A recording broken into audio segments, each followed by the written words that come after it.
అందరికీ నమస్కారం. నాదొక చిన్న విన్నపం. నా పేరు సింధు.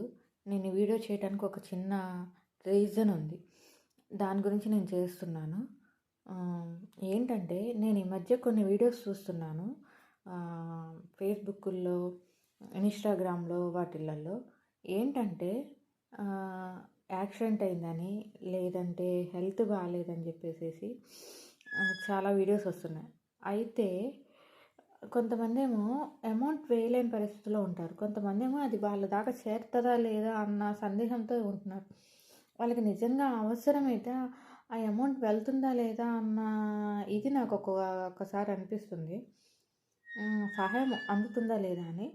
అయితే వాళ్ళకి అందుతుందో లేదో నాకైతే తెలీదు. అయితే మనకి మనం చేసుకునే సహాయం ఏంటో తెలుసా? ఇన్సూరెన్స్ కట్టుకోవటం. ఎందుకంటే ఒక మధ్య తరగతి కుటుంబం ఇన్సూరెన్స్ చాలా అవసరం. అది రియల్గా మేము అనుభవించామన్నమాట. 2022లో మా హస్బెండ్కి యాక్సిడెంట్ అయింది. ఆ యాక్సిడెంట్ అయినప్పుడు నేను ఎంతో ఇబ్బంది పడ్డానన్నమాట. చాలా భయం కూడా వేసింది.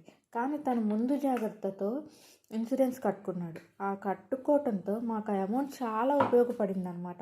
ఎంత ఉపయోగపడిందంటే ఒకళ్ళ ముందు మేము చేయి జార్చుకోకుండా ఇదైందనమాట. అందుకని దయచేసి అందరికీ నా విన్నపం అనమాట. అందరూ ఇన్సూరెన్స్ కట్టుకోండి. దాని గురించే నేను వీడియో చేస్తున్నాను. దయచేసి ఇది షేర్ చేయండి అందరికీ. దీనివల్ల ఒక్కళ్ళకి ఉపయోగపడిన, ఒక్కళ్ళు ఇన్సూరెన్స్ కట్టుకొని వాళ్ళ కుటుంబం ఎలాంటి ఇబ్బంది లేకుండా హాయిగా ఉన్నా నాకు అదే చాలు. దాని గురించి నేను వీడియో చేస్తున్నా. Thank you.